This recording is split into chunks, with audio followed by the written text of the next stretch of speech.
English speaking course के पहले दिन यानी डे 1 में आपको ये जानना बहुत ज़रूरी है कि आखिर अगले 3 महीने, 6 महीने या साल भर तक ऐसा क्या करना है कि जिससे आप एक फ्लुएंट इंग्लिश बोल पाएँ। गाइस, इस दुनिया में जिन लोगों ने भी इंग्लिश को सीखा है, जिनकी मदर लैंग्वेज इंग्लिश नहीं है, जिनकी थिंकिंग इंग्लिश नहीं है या जिनके फैमिली में इंग्लिश नहीं बोली जाती, उन सभी लोगों ने इस काम को किया है, तभी वो आज अच्छी इंग्लिश बोल पाते हैं। तो आज मैं आपको इस वीडियो में यही बताने वाला हूं कि आखिर आपको क्या करना है कि आप भी इंग्लिश बोल पाएँ। आप अपने फ्रेंड से या अपने दोस्तों से ये कहते हुए सुना होगा कि मैंने भी कुछ समय पहले तक इंग्लिश सीखने की कोशिश की, लेकिन मैं इंग्लिश नहीं सीख पाया और वह इंग्लिश बोलने में फेल हो जाते हैं। तो आखिर ऐसा हम क्या करें कि हम भी इंग्लिश से बोल पाएँ।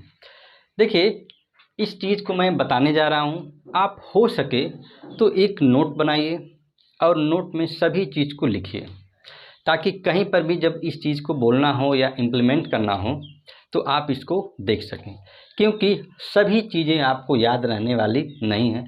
कुछ चीज़ें आपको याद रहेंगी, लेकिन कुछ चीज़ें आप भूल जाएंगे।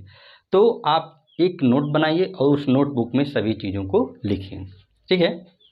तो आइए देखते हैं कि हमें सबसे पहले कौन सा काम करना चाहिए। आपके सामने कुछ सेंटेंसेस हैं। पहला सेंटेंस देखिए, I have got up now. जब भी आप जैसे जगें तो आपके मुंह से पहला सेंटेंस निकलना चाहिए I have got up now. ये है आई हैव, लेकिन आपको आई हैव नहीं बोलना है, आपको क्या बोलना है? आई हैव, ठीक है। I have got up now, यानी अब आप जग चुके हैं। जगने के बाद आप क्या करते हैं? नॉर्मली आप बिस्तर से उतरते हैं तो आप कहेंगे I am getting off the bed. I am getting off the bed. देखिए, ये क्या लिखा है? आई एम, लेकिन आपको आई एम नहीं बोलना है। जैसे आई हैव है उसी तरह से इसको बोलना है आई एम, ठीक है। I am getting off the bed. जब आप ये सेंटेंस बोलते हैं, यानी कहने का मतलब कि अब मैं बिस्तर छोड़ता हूँ, यानी अब बिस्तर से आप क्या करते हैं? उतरते हैं। उतरने के बाद नॉर्मली आप कौन सी चीज़ें खोजते हैं? अपनी चप्पलें, यानी अपने स्लीपर। तो आप कहेंगे where are my slippers, where are my slippers. देखिए, इसको आप ऐसे स्लीपर्स ऐसे नहीं बोलना है, ठीक है। इसको बोलना है स्लीपर्स, ठीक है। जब भी आप कोई सेंटेंस बोलते हैं तो उसमें प्रोनाउंस का या आपके उच्चारण का बहुत बड़ा महत्व होता है। स्लीपर्स, ठीक है। Where are my slippers. आपको दिख रही है, आपकी अपनी चप्पल दिख रही है, लेकिन फिर भी आपको बोलना है, क्योंकि आपको तो बोलना है। आप इंग्लिश बोलने के लिए तो इस वीडियो को देख रहे हैं, तो आपको बोलने की प्रैक्टिस करना है। आपकी चप्पलें सामने हैं, फिर भी आपको बोलना है कि वेयर आर माई स्लीपर्स, ठीक है। इसके बाद next sentence, I put on the my slippers. अब मैं अपनी चप्पल पहनता हूँ या मैं अपनी चप्पल पहनता हूँ। इन सभी सेंटेंस को आप बोलेंगे। इसके बाद जैसे आप जग जाते हैं, चप्पलें पहन लेते हैं, तो नॉर्मली आप क्या देखते हैं कि समय क्या हुआ। तो इंग्लिश में क्या कहेंगे? What's the time right now, यानी समय क्या हुआ।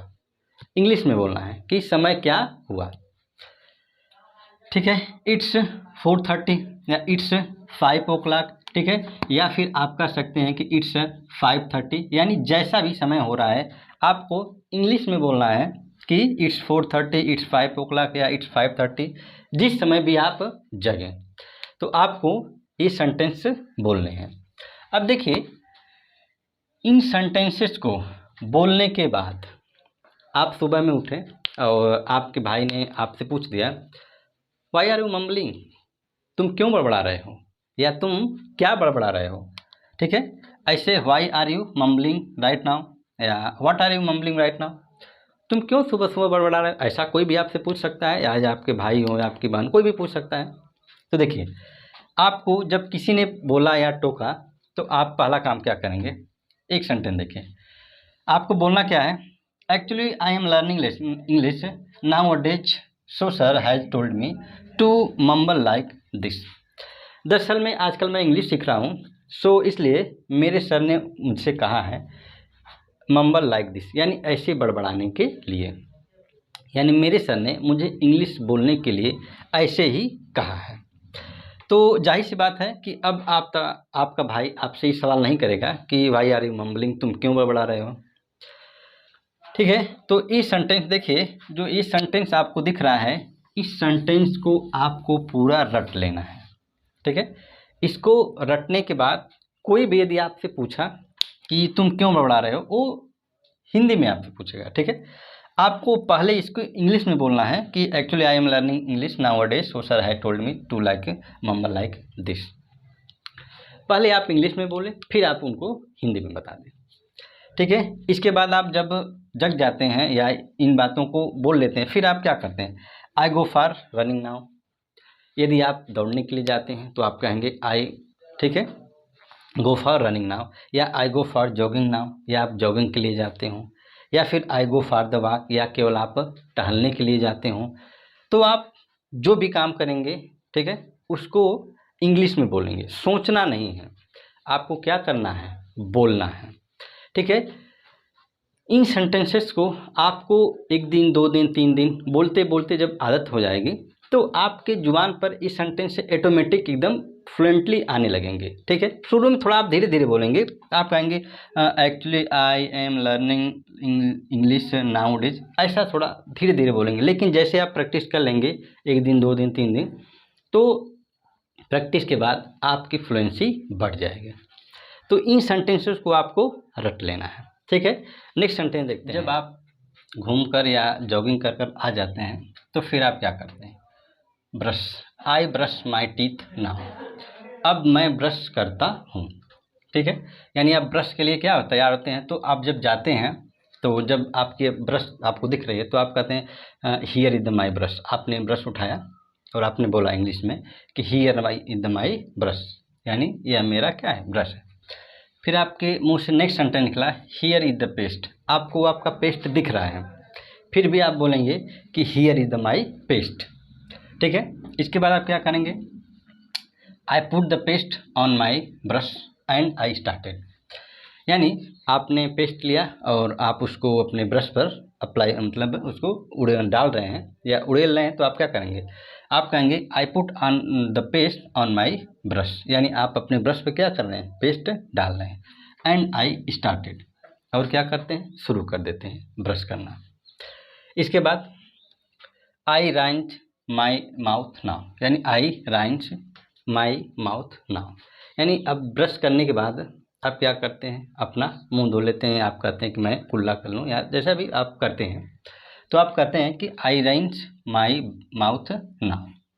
ठीक है, नेक्स्ट सेंटेंस होगा आपने ब्रश करने में कितना टाइम लिया, तो आप उसको इंग्लिश में कहेंगे आई टुक, मैंने लिया 5 minutes, 5 minute to brush my teeth, यानी मैंने दांत को साफ के लिए या दांत या ब्रश करने के लिए मैंने कितने मिनट लिए, 5 मिनट्स। इन बात को आपको इंग्लिश में क्या करना है, बोलना है। इसके बाद नेक्स्ट सेंटेंस, जब आप मुंह मतलब ब्रश कर लेते हैं या मुंह पानी लेकर मुंह में बाहर निकालते हैं, फिर उसके बाद क्या करते हैं, आई वॉश माई फेस नाउ, अभी आप क्या करते हैं, आप अपने मुंह को धोते हैं विथ क्लीन वाटर या फेस वॉश। जब आप सुबह में ब्रश कर लेते हैं तो फिर आप या तो क्लीन वाटर या फिर फेस वॉश से अपना मुंह धोते हैं, तो आप इस बात को इंग्लिश में कहेंगे I wash my face now with clean water या फेस वॉश। फिर जब आप मुंह धो लेते हैं, कुछ टाइम बीत जाता है, तो उसके बाद फिर आप देखिए क्या करने, अब आपको नहाना रहता है, तो क्या कहते हैं, I take a bath now, अब मुझे क्या करना है, अब मैं नहाता हूँ, यानी आप नहाने के लिए तैयारी करते हैं। तो क्या करेंगे, जब आप जाएंगे नहाने के लिए तो कहेंगे I am going to bathroom, अब मैं क्या करता हूँ, अब मैं बाथरूम में जा रहा हूँ नहाने के लिए, तो आप बोलेंगे I am going to bathroom, अब मैं बाथरूम में जाता हूँ। इसके बाद आप नल, यदि आप के बाथरूम में नल या टूटी लगी हुई है, तो आप क्या कहेंगे, I turn on the tap, और आपने पानी खोल दिया, नल है आपके सामने, फिर भी आपने उसको खोलते समय बोला I turn on the tap. ठीक है, तो इन सेंटेंसेस को आपको याद कर लेना है, रट लेना है, ताकि जब भी आपको ज़रूरत पड़े या सुबह में जब भी आप ये नित्य कार्य करें तो इन सभी सेंटेंसेस को आप बोल पाएँ। ठीक है, अगली स्लाइड में देखते हैं। आई हैव स्टार्टेड बेदिंग, अब मैं नहाना शुरू कर दिया हूँ। यानी अब क्या आप करने लगते हैं, अब आप नहाने लगते हैं। तो आप बोलेंगे आई हैव स्टार्टेड बेदिंग। देखिए, इसको बाथिंग नहीं कहते हैं, इसको बेदिंग करते हैं। बाथ एक क्रिया होती है जिसको बेद कहते हैं, BATHE, और उसमें क्या लग जाएगा, ING। आपको ये बिल्कुल भी नहीं सोचना है कि यहाँ पे वर्ब की थर्ड फॉर्म और यहाँ पे ING फॉर्म, आपको ग्रामर में बिल्कुल भी नहीं जाना है। आपको केवल ये सब चीज़ें रट लेनी है। ठीक है, ये सब चीज़ें हम बाद में सीखेंगे जब ग्रामर को डिटेल में पढ़ा जाएगा। ठीक है, फिलहाल आप बोलेंगे आई हैव स्टार्टेड बेदिंग। ठीक है, नहाना शुरू कर देता हूँ। ठीक है, जब आप नहाना शुरू कर देते हैं तो फिर पानी गिराने के बाद आप क्या करते हैं, I am applying soap on my body now. देखिए, इसको हम क्या बोलेंगे, सोप। ठीक है, इसको हम बोलेंगे सोप। ऐसे शॉप, शॉप नहीं बोलना है, ये गलत हो। शॉप मतलब तो दुकान होती है। ठीक है, तो सोप बोलना है। I am applying soap on my body now. इसके बाद फिर आप क्या करते हैं, I am applying shampoo on my hair. ठीक है, आप यदि शैम्पू को भी लगाते हैं अपने बालों पर तो उसके लिए अप्लाई का प्रयोग किया जाता है। ठीक है, आप बोलेंगे I am applying shampoo on my hair. फिर next, I rinse off my body and hair now. यानी अब आप अपने शरीर को साबुन या शैम्पू ला क्या करते हैं, रगड़ते हैं। यदि आप रोज़ शैम्पू का प्रयोग नहीं करते हैं तो आप केवल इतना भी बोल सकते हैं, आई rinse off my body. Then अब मैं अपने शरीर को क्या कर रहा हूँ, यानी रगड़ रहा हूँ। ठीक है, इसके बाद देखिए, I have a towel in my right hand या राइट साइड हैंड। यानी आपके दाहिने साइड में आपने अपने टॉवल को रखा है एंड इट्स कलर रेड। उसका कलर क्या है, रेड। यानी आपने लाल कलर का टॉवल ले रखा है और उसको आपने अपने दाहिने साइड में रखा है। तो आप क्या कहेंगे कि मैं अब अपने दाहिने हाथ में लाल टॉवल को लेता हूँ। ठीक है, जिसका कलर क्या है, रेड है, यानी जो लाल कलर का है। अब आप क्या करते हैं, I drive my body this towel now. यानी इस टॉवल से अब मैं अपनी बॉडी को क्या करता हूँ, सुखाता हूँ। या आप कह सकते हैं कि DAB, डब मतलब होता है थप थपाना। ठीक है, आप कभी कभी टॉवल लेकर ऐसे मतलब थपथपाते हैं तो उसको डैब मतलब कहते हैं थपथपाना। कभी कभी आपने सुना हो कि रगड़िए मत, केवल उसको मतलब ऐसे थपथपा दीजिए। ठीक है, तो डैब मतलब होता है थपथपाना। इसके बाद आपने अपने नल को क्या किया, बंद किया। आपने उसको इंग्लिश में बोला आई टर्न ऑफ टैप। अब मैं नल को क्या करता हूँ, बंद कर देता हूँ। ठीक है, तो ये सेंटेंसेस आपको बोलना है कब, नहाते टाइम।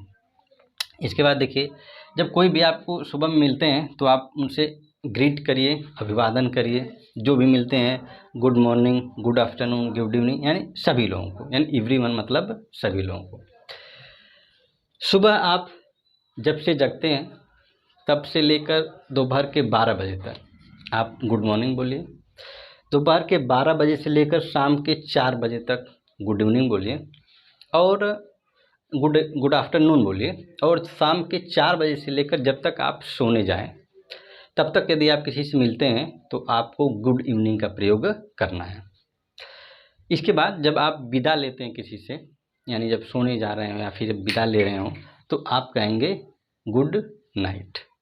ठीक है, इसके बाद यदि आप जब नहा धोकर तैयार हो जाते हैं तो फिर आप अपना फ़ोन उठाते हैं तो आप कहते हैं, यदि आपको अपना ईमेल या व्हाट्सएप या इंस्टाग्राम जो भी आपको चेक करना है तो आप नॉर्मल क्या कहेंगे, आई चेक माई व्हाट्सएप और फेसबुक और इंस्टाग्राम। आज के बाद से कभी भी यदि आप अपना मोबाइल उठाएं तो उसको आप बोलें कि I check my WhatsApp, Instagram, Facebook, जिस चीज़ को भी आपको चेक करना है, इंग्लिश में उसको बोलना है।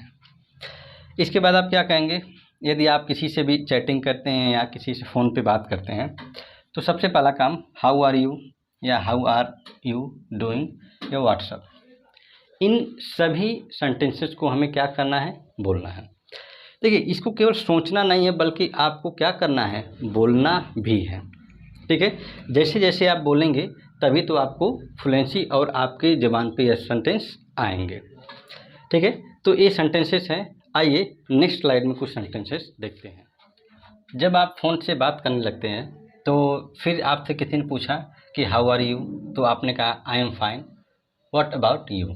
और फिर आपको भी पूछना है, ये ज़रूर आपको पूछना है कि व्हाट अबाउट यू, आप कैसे हैं।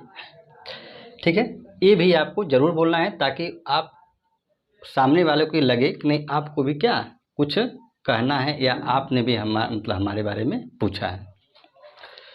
आगे देखिए, जब कोई भी आपसे बात करते हैं और जब आपको कोई बात बताता है तो आप कहते हैं सही है या यू आर राइट। ठीक है, तो आप किसी भी बात में जब हाँ में हाँ मिलाते हैं तो क्या कहते हैं, अच्छा सही है, यानी यू आर राइट। ठीक है, इस प्रकार की आप बातों को क्या करते हैं, बोलते हैं। इसके बाद फिर आप कहते हैं चाहे ओके या ऑल राइट या आई सी, इस टाइप के सेंटेंस। देखिए, आप बार बार ओके बोलेंगे तब भी अच्छा नहीं लगेगा, ऑल राइट बार बार बोलेंगे तो भी ठीक नहीं, आई सी ऐसे बार बार बोलेंगे तो भी ठीक नहीं। तो आप एक एक कर कर क्रम वाइज उनकी हाँ में हाँ जब आप भी मिलाते हैं तो उस बात को हम इंग्लिश में कैसे कर सकते हैं, ओके ऑल राइट। चाहे आप चाहें तो ओके बोले चाहे ऑल राइट। देखिए, बोलेंगे तो गलत नहीं है, लेकिन फिर भी यदि आप तीनों का प्रयोग करते हैं तो ज़्यादा बेटर होगा।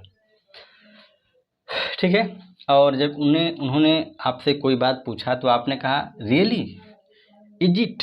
ठीक है, इस तरह से आपको बोलना है। जैसे जब कोई अंकल हो चाहे कोई भी आंटी हो, जब आपसे कोई बातें करती हैं और आपको बात पता नहीं रहती है तो आप उसको इंग्लिश में कहते हैं सच में, रियली, ऐसा आप इंग्लिश में कहते हैं।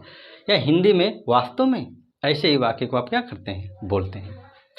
इसके बाद well dot dot dot dot, इसका कहने का मतलब है कि जब किसी ने आपसे कुछ कहा तो आपने कहा दरअसल वेल, फिर आप अपनी बात को आगे रखते हैं।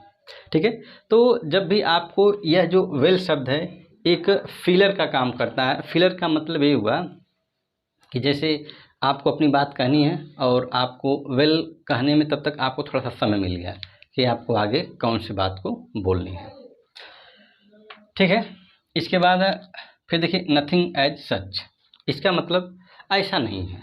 जैसे मान लीजिए आपसे किसी ने कहा कि यदि आपको कोई ब्लेम करता है कि आपको दोष लगाता है कि अरे मैं जानता हूँ कि तुम्हारे मन में उसके प्रति मतलब गलत भावना थी इसलिए तुम वहाँ पर नहीं गए, तो आप कहते हैं नहीं नहीं ऐसी कोई बात नहीं है। तो इस बात को हम इंग्लिश में कहते हैं नथिंग एज सच, ऐसी कोई बात नहीं है।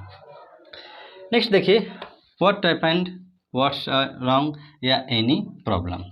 ठीक है, इसका मतलब जैसे यदि कोई आपके घर में छोटा बच्चा है, यदि वो दुखी बैठा है या उदास बैठा है तो आप उससे इंग्लिश में पूछेंगे व्हाट्स रॉन्ग या व्हाट हैपेंड या एनी प्रॉब्लम, क्या क्या हुआ या क्या कोई समस्या है। इस प्रकार की बात को आप क्या करते हैं, इंग्लिश में पूछते हैं।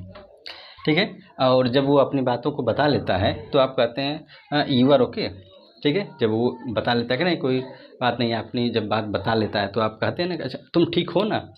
तो इस बात को आप इंग्लिश में कैसे बोलते हैं, यू आर ओके। ठीक है, देखिए फिर यदि आप किसी से भी बात करते हैं फ़ोन पर और फ़ोन पर बात करते समय यदि आपको बीच में अगर कुछ बोलना है, यदि वो आपसे कुछ कह रहे हैं और यदि आप अपनी बात को बीच में ही रखना है तो आप कहते हैं एक्सक्यूज मी या पार्डन या सॉरी। ठीक है, इस तरह की बात को आप कब तब बोलते हैं जब कोई आपसे कोई बात कर रहा हो और आपको उनके बीच में ही आपको टोक कर क्या करना हो या रोकना हो या अपनी बात को रखना हो तो आप बोलते हैं एक्सक्यूज मी या पार्डन या फिर सॉरी। तो समझ जाएंगे कि नहीं आप कुछ कहने वाले हैं। नेक्स्ट है देखिए, आप कांग्रेचुलेशंस यानी क्या करते हैं जब कोई आपसे बात कर रहा हो और किसी चीज़ में सफल हो जाता है तो आप उसको बधाई देते हैं। तो बधाई देते समय हम इंग्लिश में क्या करते हैं, बधाई हो, हिंदी में इंग्लिश में कहते हैं कांग्रेचुलेशंस। ठीक है, यानी आपको बधाई हो। ठीक है, आइए नेक्स्ट स्लाइड में देखिए, कीप इट अप या वेल डन। इसको आपको तब बोलना है जब किसी से आपको किसी को शाबाशी देनी हो, तब आपको कहना पड़ेगा कीप, ठीक है, ईट अप या वेल डन, शाबाश। इसके बाद जब आप फ़ोन से बात कर लेते हैं, बात करने के बाद फिर यदि आपको भूख लगती है तो आप लंच डिनर जो भी करना चाहते हैं तो आप क्या कहेंगे, आई टेक ब्रेकफास्ट सुबह के टाइम में, ठीक है। फिर आप बोलते हैं दोपहर के टाइम में लंच किया जाता है, यानी आप बोलेंगे आई टेक लंच, मैं क्या करता हूँ, लंच करता हूँ। रात के टाइम में आप क्या बोलेंगे, आई टेक डिनर, मैं डिनर करता हूँ, ठीक है। इन सभी सेंटेंस को आपको जब भी जिस काम को भी करना है उस वाक्य को आपको बोलना है। इसके बाद देखिए देन व्हाट, इसका मतलब तो क्या, ठीक है। जैसे आपसे किसी ने कोई बात कहा और आप उसके बारे में नहीं मालूम है, आप उसके बारे में नहीं जानते हैं, तो आप क्या कहेंगे, तो क्या, मैं तो इसके बारे में नहीं जानता हूँ, ऐसे ही तो आप बोलते हैं ना। तो इस बात को जैसे तो क्या बोलना है तो आप उसको इंग्लिश में बोलेंगे देन व्हाट, ठीक है। हाउ डू इट, ठीक है, हाउ टू डू इट, तो इसे कैसे करूँ, इसका मतलब एक हुआ। जैसे यदि कोई काम है किसी ने आपसे कहा और वो आपसे करने लायक न हो तो आप उसे कहेंगे तो इसे कैसे करूं, ठीक है। जिस काम को आप न कर पाते हैं उसको ऐसे ही बोल, तो इसे मैं कैसे करूं या इसे कैसे करूं। इस बात को इंग्लिश में बोलना है हाउ टू डू इट, ठीक है। इसके बाद आप बातें करने के बाद फिर आप जब ड्रेसेस पहनते हैं, कपड़े पहनते हैं, तो आप नॉर्मली बोलते हैं where is my shirt, where is the shirt. जब भी आपको शर्ट पहननी हो, आपकी शर्ट भले ही सामने दिख रही हो कि वो हैंगर पर टंगी हुई है, फिर भी आपको बोलना है where is the my shirt, आपको इस वाक्य को बोलना ही है। शर्ट के बाद फिर यदि आप कपड़े पहनने के बाद आप सभी सेंटेंस उसको बोल सकते हैं कि where is the my shirt, where is the tie, where is the pants, ठीक है, वेयर इज़ द शूज। इस तरह के जितने भी वाक्य हैं आप इस शर्ट की जगह पे किसी भी नाउन या जिस शब्द को आपको बोलना हो उसको लगाकर प्रयोग कर सकते हैं। इसके बाद जब आप घर से बाहर निकलते हैं ऑफिस के लिए या स्कूल के लिए या कॉलेज, जहाँ पे भी आप जाते हो, तो नॉर्मली आप जाते समय अपना फ़ोन लेकर ही जाते हैं, तो आप क्या कहेंगे, where is the my mobile, ठीक है, मेरे मोबाइल कहाँ है। तो आप दिख रहा है कि नहीं, ये टेबल पे पड़ा हुआ है, लेकिन फिर भी आपको बोलना है कि where is the my mobile. आगे फिर जब आप मोबाइल ले लेते हैं, इसके बाद आप मिरर के सामने खड़ा हो जाते हैं और इसके बाद आप कहते हैं I am looking at the mirror, मैं क्या कर रहा हूँ, शीशा देख रहा हूँ। शीशे से सामने आप खड़े हो गए और आपने देखा और बोला आपने कि I am looking at the mirror, मैं शीशा देख रहा हूँ। I am combing my hair, मैं अब क्या कर रहा हूँ, बाल बना रहा हूँ, तो बाल बनाने को क्या कहते हैं, कॉम्बिंग कहते हैं। माई हेयर मतलब अपने बाल, आप बोलेंगे I am combing my hair, ठीक है। Leave it let it be, leave it मतलब जैसे किसी से भी नहीं कहा, किसी ने आपसे कोई बात कहा, आपने कहा अच्छा छोड़ो जाने दो इसको, ठीक है, लीव इट, ठीक है। इस तरह के वाक्य को आप इंग्लिश में बोलेंगे जब हिंदी में आपको कहना हो कि अच्छा खैर छोड़ो इसको, जाने दो, ऐसे वाक्य को आप कहेंगे लीव इट या लेट इट बी, ठीक है। तो देखिए इन सेंटेंसेस को आपको क्या करना है, याद कर लेना है, इसके बाद फिर बोलना भी है, ठीक है। देखिए अब ये लास्ट स्लाइड, जब भी आप किसी से मिलते हैं या बात करते हैं तो यदि वो आपसे कहता है कि यार आप मुझे फ़ोन नहीं करते हैं, ठीक है, मैसेज नहीं करते, आप मुझसे बात नहीं करते हैं, तो आप नॉर्मली क्या बोलेंगे, आई विल कॉल यू, मैं तुम्हें कॉल करूँगा, ठीक है। ये आई और विल का कॉन्ट्रैक्शन है, आई एल, ठीक है, आई विल नहीं बोला, आई एल का केवल कहना है कॉल यू, यानी मैं तुम्हें कॉल करूँगा। या टेक्स्ट एट यू, या क्या करूँगा आपको, टेक्स्ट मैसेज, जैसे आप मैसेज जो करते हैं उसको टेक्स्ट मैसेज कहा जाता है। या फिर टेक्स्ट यू ऑन मंडे, ठीक है, यदि आज सैटरडे है और यदि आपको मंडे को कॉल का उनको मैसेज करना है तो आप बोल देंगे ठीक है, मैं उस दिन कितने बजे जाऊँगा, मैं आपको मैसेज छोड़ दूँगा या मैसेज कर दूँगा, उसको कहते हैं टेक्स्ट मैसेज, ठीक है। फिर यदि आपको अगले दिन या कुछ और कहना है तो आप कहेंगे I will call next week या नेक्स्ट मंथ, ठीक है। जब भी आपको करना है तो आप इसको क्या बोलेंगे, ठीक है। या फिर किसी से बात करते समय फ़ोन पर यदि कोई आपको उटपटांग की बातें करता है तो आप करते हैं कि पागल है क्या तुम, ठीक है, तुम पागल हो क्या। तो इस तरह की जब भी आप हिंदी में बात को बोलते हैं तो उसको इंग्लिश में बोलने के लिए हम क्या बोलते हैं, are you mad, are you mad, are what, तुम पागल हो क्या, ठीक है। तो इस तरह के सेंटेंसेस को हमें क्या करना है, अपने डे टू डे लाइफ में यूज करना है। अब आप सोचेंगे कि बस इतने सेंटेंसेस से क्या हमको इंग्लिश बोलनी आ जाएगी, जी नहीं, अभी और भी सेंटेंसेस आपको मैं लेकर आऊँगा। ये तो अभी आज डे 1 है। मैं उम्मीद करता हूँ कि आपको वीडियो पसंद आई होगी। वीडियो पसंद आए तो वीडियो को लाइक करें, शेयर करें, कम से कम एक व्हाट्सएप ग्रुप में ज़रूर करें, ठीक है। फिर मिलते हैं अगले वीडियो लेक्चर में, तब तक के लिए गुड बाय, टेक केयर।